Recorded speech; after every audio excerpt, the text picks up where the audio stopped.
እርግጠኛ ነኝ በጣም ደክሞናል። ማረፍ ትፈልጋላችሁ? እረፍት። ለምን እግዚአብሔር የፈቀደ ይመስላችኋል? እርፍ እንድንል ነው።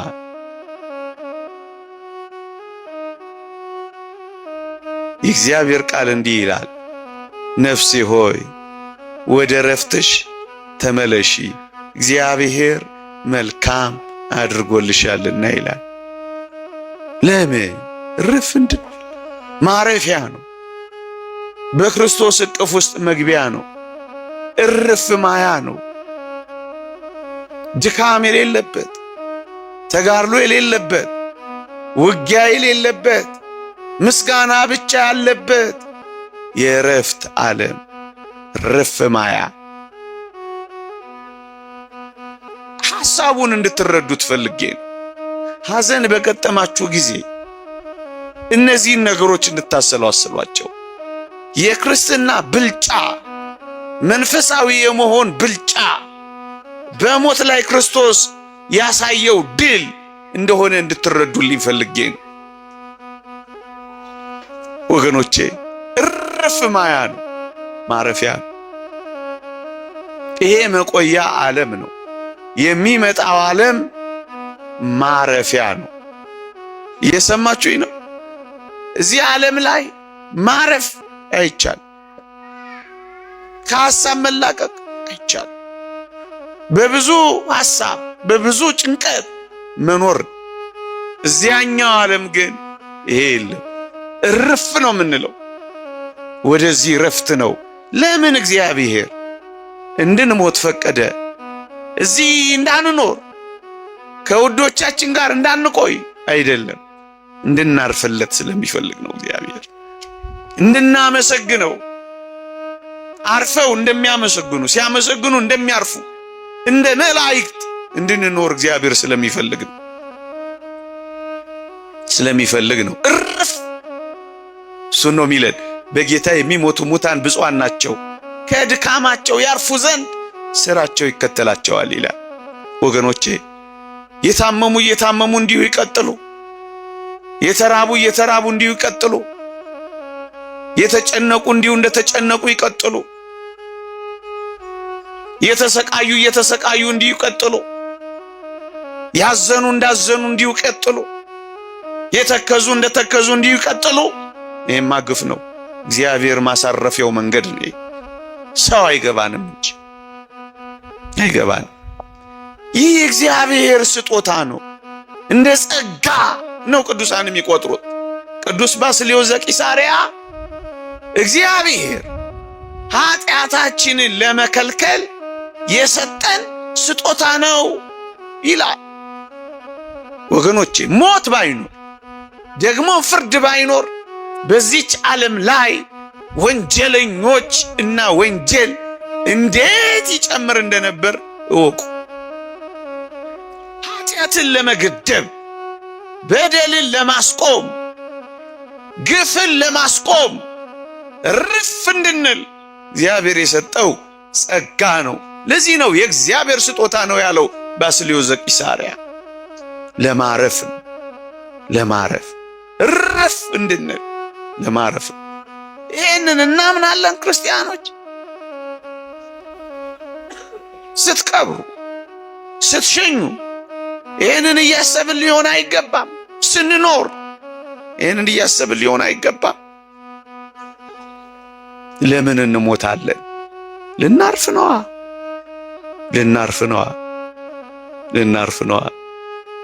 አልዓዛር የሚባል ሰው ታስታውሳላችሁ አይደል? በመጽሐፍ ቅዱስ ላይ ታስታውሳላችሁ አይደል? እስኪ ልጠይቃችሁ። አልዓዛር በጣም ድሃ ነበር። ድሃ መሆኑ ብቻ አይደለም፣ ቢለምን የሚሰጠው ያጣ ሰው ነበረ። ድህነት አንድ ነገር እኮ የሚለምን ያለው ሰው እንደውም ብዙም ድሃ መባል የሚያስፈልገው የሚሰጠው ያለው ሰው ማለት ነው። ሲቸግረው በሮ የሚቀበለው ሰው ያለው ሰው እሱ እንደውም ማለፊያ ቀን ማትረፊያ ይኖረዋል። ይሄ ሰው ምንም ነገር አልነበረው። ምንም ድህነት ብቻ አይደለም፣ የሚያበድር የሚሰጥ ማጣት ብቻ አይደለም። በጣም ይደንቃችኋል። ደግሞ በሽተኛ ወጥቶ ወርዶ ማይሰራ ማይላወስ። ይሄ ብቻ አይደለም፣ ተንከባካቢ ደግሞ የለውም። በሞቴ ስሙኝ፣ አስታማሚ የለውም፣ አባ ከናሚል የለውም። አሳዝንም። ይሄ ሰው በድህነት ላይ ደዌ፣ በደዌ ላይ የሚሰጠው ሰው ማጣት። ይሄ ብቻ አይደለም፣ ተንከባካቢ አልባነት ምን ያክል የተተወ ሰው እንደሆነ አስቡት። ይሄ ብቻ አይደለም፣ ቁስሉን የሚያባረርበት ተባዮ ሲያርፉ ገለል የሚያደርግበት አቅም እንኳን ያጣ ሰው ነበር። ይሄ ብቻ አይደለም፣ ውሾች እየመጡ ቁስሉን ይልሱለት ነበር ይላል። ውሾችን ማባረር አይደለም ሲልሱለት ደስ የሚሰኝ ሰው ሆኖ ነበር። ይሄ ሰው አሁን እዚህ ምድር ላይ ቢቆይ ይሻለዋል ቢሞት? እንደው የምራችሁን እንደ ሰው አውሩ እስኪ።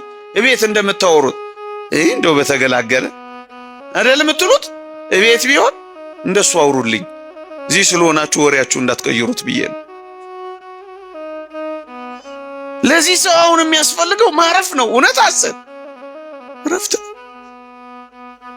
እረፍት ነው።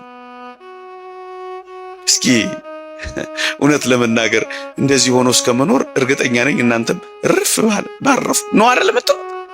ነው እኮ እንደው አቶ ገሌን እንደው እግዚአብሔር መቼ ይሆን የሚያሳርፋቸው ብላችሁ አታውቁ? ስቅይት ሲበዛ አይደለም እረፍት እኮ። ይሄ እንዲህ የተሰቃየው አልዓዛር እንዲሁ ቢቀጥል ትፈቅዳላችሁ? ለዛ ነው እኮ እግዚአብሔር ማሳረፍ ያደርገዋል። ይሄ አልዓዛር የት እንደሄደ ታውቃላችሁ? በአብርሃም እቅፍ ውስጥ ገባላችሁ። ስቃይ የለም፣ ህመም የለም፣ ድህነት የለም፣ ውሾች ቁስሉን አይልሱትም፣ ማልቀስ የለም፣ መራብ የለም፣ መጠማት የለም፣ መተው የለም። ይሄ ሰው አርፏል አላረፈም?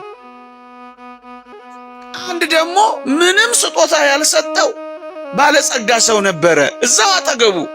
አልዓዛርን እያየ አንድም ቀን ዞር ብሎ እንኳን ያላየው ባለጸጋ ሰው ነበረ። እንዲህ ይላል መጽሐፍ ቅዱስ። አሁን ጥያቄ ልጠይቃችሁ ነው። አልዓዛርም ሞተ፣ መላእክትም ወደ አብርሃም እቅፍ ወሰዱት ይላል። ባለጸጋው ሞተ፣ ተቀበረ ይላል። ባለጸጋው በጣም እየተመቸው ዕለት ዕለት በድሎት ነው የኖረው። ሲያበቃ ታሪካቸው ምን ይላል መሰላችሁ? አልዓዛርም ሞተ፣ መላእክትም ወደ አብርሃም እቅፍ ወሰዱት ይልና ባለጸጋው ሞተ፣ ተቀበረ ይላል። አሁን ጥያቄ ልጠይቃችሁ ነው። እናንተ እንደ አልዓዛር መሆን ይሻላችኋል እንደ ባለጸጋው? ምን አላችሁኝ?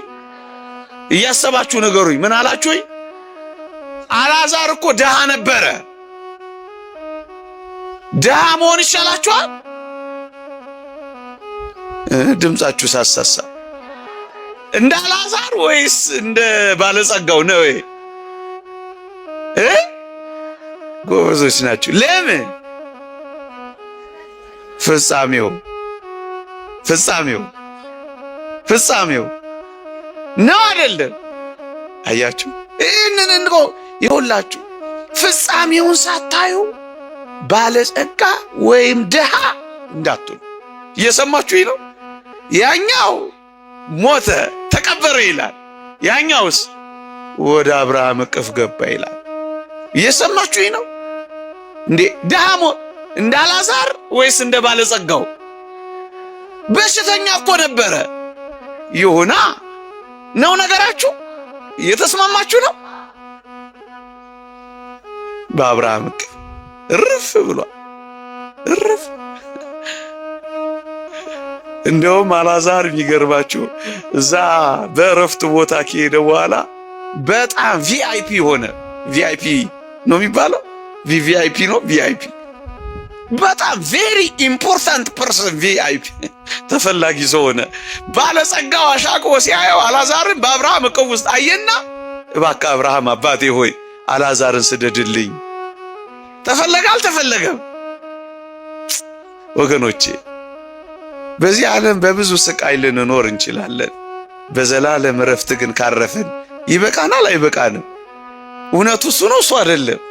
ፍጻሜውን ሳታዩ ማንንም መከረኛ፣ እድለኛ፣ ባለጸጋ፣ ደሃ እንዳትሉ አደራችሁ። እየሰማችሁኝ ነው? እንዳላዛር ኖሮ እንዳላዛር ማረፍ ይሻላል። በምቾት በድሎት በቅምጥልነት ኖሮ ለዘላለም ከመሰቃየት እውነት ሐሰት። ለዛ ነው እግዚአብሔር እንደዚህ የሚያዘን። ጨዋ የታረመ መልካም ጸባይ ክርስቲያናዊ ሕይወት ይዞ የኖረ ያርፋል፣ ለዘላለም ያርፋል። ጥቂት ጊዜ ይሰቃያል፣ ጥቂት ጊዜ ይቸገራል፣ ጥቂት ጊዜ ያጎነብሳል፣ ጥቂት ጊዜ ይመረራል፣ ጥቂት ጊዜ ይተክዛል፣ ጥቂት ጊዜ ያጣል። ለዘላለም ጊዜ ለማይቆጠርለት ሕይወት ግን በተድላ በደስታ በእረፍት ይኖራል። ይሻላል አይሻልም? ከመረጣችሁ እንደዚህ ኑሩ። የምንሞተው ለዘላለም ለማረፍ ነው። የምንሞተው የከበረ ዕቃ የከበረ ሰውነት ይዘን ለመኖር ነው። ከክርስቶስ ጋር ለዘላለም ለመኖር ነው። የበለጠውን ትንሣኤ እንድናገኝ ነው። ኃጢአታችን እንዲከለከል ነው። መጨረሻ ለምን እንደምንሞት ታውቃላችሁ? ወደ ቤታችን ለመሄድ ነው። ወደ ሀገራችን ለመሄድ ነው። በጣም የምትወዱት መንገድ የትኛው ነው? እናንተ በጣም የምትወዱት መንገዳችሁ የትኛው ነው? የእናንተን አላውቅም። ከፀሐዩ ጋር ተደምሮ የኔ ጥያቄ መከራ እንዳያበላችሁ። እኔ በጣም የምወደው መንገድ ወደ ቤት የሚወስደኝን መንገድ ነው። እርፍ እምልበት ቤተሰቦቼን የማገኝበት ነው። አይደለም ነው እኮ ወደ ቤታችን አይደል? በጣም ውብ የሆነ ቤታችን ምን ሄደው በሞት አማካኝነት ነው። ያቺ ሀገራችን የት ናት? በሰማይ አይደለም ይለው። ሀገራችን ቤት ነው በሰማይ። ዜግነታችን ክርስቶሳዊ ሰማያዊ። ወደ ሰማይ እዚህ የመጣ ነው። አደራችሁን ለቱሪስትነት ነው። እዚህ ምን ሆነን ነው? ቱሪስት ይስማማችኋል? ባይስማማችሁስ?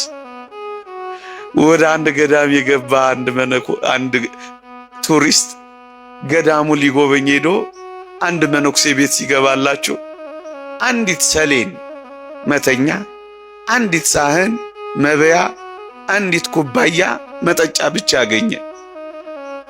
ደነገጠና ቱሪስቱ አባቴ አቤት ንብረትህ ዕቃህ የት አለ ይለዋል። እኔ አዎ አንተን የት አለ ንብረትህ? ምንም ንብረት እኮ አይታየኝም አለው። ትንሽ ያስብና ያ መነኮስ ቱሪስቱን እንዲህ ይለዋል። ልጄ አቤት ያንተስ ንብረት ለመሆኑ የት አለ? ያንተስ ሀብት የት አለ ይለዋል። አባቴ እኔ እኮ እዚህ ገዳም ቱሪስት ብቻ ነኝ ይለዋል። መነኩሴውም ምን አለው? ልጄ እኔም እንዳንተ ነኝ። እዚህ ዓለም ላይ ምን ብቻ ነኝ? ቱሪስት ብቻ ነኝ። ዕቃ ስሰበስብ አልኖርም። ምን ስለሆንኩ? ቱሪስት ነኝ። እየሰማችሁኝ ነው? እንግዶች ነን እያልኳችሁ ነው። የእንግድነት ዘመን ነው። እየሰማችሁኝ ነው? የእንግድነት ዘመን አዲስ ዓመት ስለሆነ ነው እግረ መንገዴን ርዕስ የመረጥኩት። ዘመን ሲጨመርልን፣ ዕቃ ሲዳብርልን፣ ሀብት ሲመጣልን እንዳትረሱ እንግዶች ነን። እንግዳ ወደ ቤቱ ለመሄድ አይደል እየተዘጋጀ የሚኖረው አይደለ? ወደ ሀገሬ ስንቅ ይዤ እመለሳለሁ እያለ አይደል ሀገሩን የሚናፍቀው? እንደሱ ማለት ነው። ስለዚህ ወደ ሀገራችን መሄጃ መንገድ ነው። ለዛ ነው ወደ ሀገራችን ሊሰበስበን ነው የምንሞተው። እየሰማችሁኝ ነው? እንደሱ ነው። አሁን ሞት መልአከ ሞት መጥቶ እንደው ትንሽ ልፈትናችሁና ላብቃ እስኪ። መልአከ ሞት መጥቶ እናቶች እህቶች ብዙ ናችሁ። አንድ 15 ሰው 20 ሰው እንደው ለምን አሳንሰዋለሁ? ልውሰድ ቢል ወንዶች አነስ ትላላችሁ። አንድ 10 ሰው ልውሰድ ቢል መሄድ የምትፈልጉ እስኪ እጃችሁን አውጡ። እዚህ ተጋብዞ መምህር ጋብዘውት ይቅር በሉኝ ጋብዘውት እኔ ሳሎን ያልኳችሁ ተጋብዞ መጥቶ መሄድ የምትፈልጉ ስብከቴ ምንም ፍሬ አላፈራም በቃ እሰይ ከኋላ አልሰማችሁኝም ማለት ነው ወይስ አላመናችሁኝም ነው? ትንሽ መቆየት ፈልጋችሁ ነው? እግዚአብሔር በነገር ሁሉ ማስተዋልን ይስጠን። ዛሬ አይደለም ግድ የለም ለሁል ጊዜ ግን ይሄን አስቡት እሺ። እንደምትሞቱ ሆናችሁ ኑሩ። እየሰማችሁኝ ነው? እንደምትሞቱ ሆናችሁ ኑሩ። እንደምትኖሩ ሆናችሁ ስሩ። ደግሞ ቤት ገብታችሁ ነገር ዓለሙን እንዳትተውት። ሰምታችሁኛ? እንደምትኖሩ ሆናችሁ ምን በሉ? ስሩ። እንደምትሞቱ ሆናችሁ ምን በሉ? ኑሩ። ናደራችሁን ክርስቲያን በጣም ክርስቲያን የሚሆነው አሁን በተነጋገርነው ሐሳብ ላይ ድል አድራጊ ሲሆን ነው። ሞትን ሲንቅ ነው። ሰማዕታት ሞትን ንቀዋል። መነኮሳት ሞትን ንቀዋል። መናንያን ሞትን ንቀዋል። ቅዱሳን ሞትን ንቀዋል። ለዛ ነው ጨዋ የሆኑት። ለዛ ነው የታረመ ጸባይ የያዙት። ለዛ ነው ክርስቶስን የተከተሉት። የክርስትና ትልቁ ኃይሏ አሁን ያልኳችሁን ነገር በመናቅ ይልቁንም ደስ በመሰኘት ነው። እየሰማችሁኝ ነው? ባልና ሚስት ናቸው አሉ። በጣም ይዋደዳሉ። እጅግ በጣም ትንሽ ሲለው እኔ ታነቅ ትላለች፣ ሲያደናቅፋት እኔ ልደፋ ባይ ነው። ፍቅራቸው የትየለሌ ነው። አንድ ጎረቤት ይህን ፍቅራቸውን ሲያይ ከርሞ ግን የምራቸውን ነው እውነታቸውን ነው የሚዋደዱት ብሎ አንድ ቀን ቼክ ማድረግ ፈለገ። አያድርስባችሁ እንዲህ አይነት ጎረቤት። ጥቁር በጥቁር ለብሶ የተመዘዘ ሰይፍ ይዞ አንድ ቀን በራቸውን በኃይል አንኳኳው። በኃይል ሲንኳኳ እዚህ አዲስ አበባ ነው ታሪኩ የተፈጸመው። በር በኃይል ከተንኳኳ ወይ ቀበሌ ነው ወይ ደንቦች ናቸው መቼም እኛ ሀገር። ሴትዮዋ በራ ወጣ ክፍት ስታደርግ ጥቁር በጥቁር የለበሰ የተመዘዘ ሰይፍ ያዘ ሰው ቆሟል። ደነገጠች። ማን አለችው?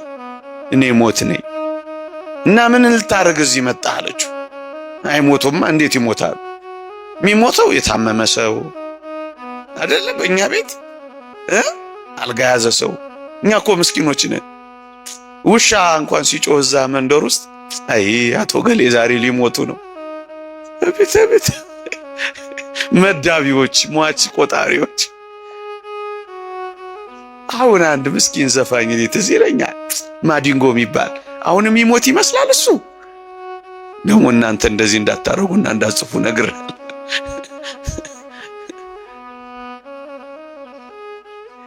እሷም የተረዳችው እንደዚህ ነው። የሚሞቱት አንድ የታመሙ ሰው ነበሩ አቶ ገሌ የሚባሉ። ተሳስተ የሆነ አድራሻ በዚህ ቀጥታ ሄደ ጥፍ ብለህ አይደለም እዚህ ቤት ነው የመጣሁት አለ ሞት።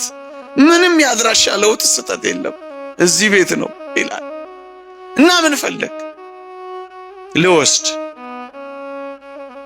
ሴቲቱ ወደ ኋላ ዞር ብላ አይታ ባሏ እንደሌለ ምን ያደርጋል? እኛ ጋር ከሆነ አድራሻ የመጣው ባሌ ውስጥ አለልህ። እኔ ወጥ ውጬ አብኩቼ አስፍቼ ጋግሬ ልጆች ማኖረው እኔ ነኝ። ባሌ ውስጥ አለ ውሰደው አለች። ፍቅራቸውን ሊለካ መጣል አልኳችሁ። እንደሱ ነው ነገሩ። ባል ስትቆይበት ለካ መጥቶ ሰምቷቸው ኖሯል። እኔ አላመጣሁትን ታሰፊዋለሽ፣ እኔ አላመጣሁትን ተወጨውጪዋለሽ፣ እኔ አላመጣሁትን ትሰሪዋለሽ። ጸብ። ከዛ ሴትዮይቱ ፈሊጠኛ ነበረች አሉ። የድሮ ሴት ሳትሆን አትቀርም። እናንተን ማለት አይደለም። በሰላም መውጣት ትፈልጋለሁ ከዚህ ግቢ።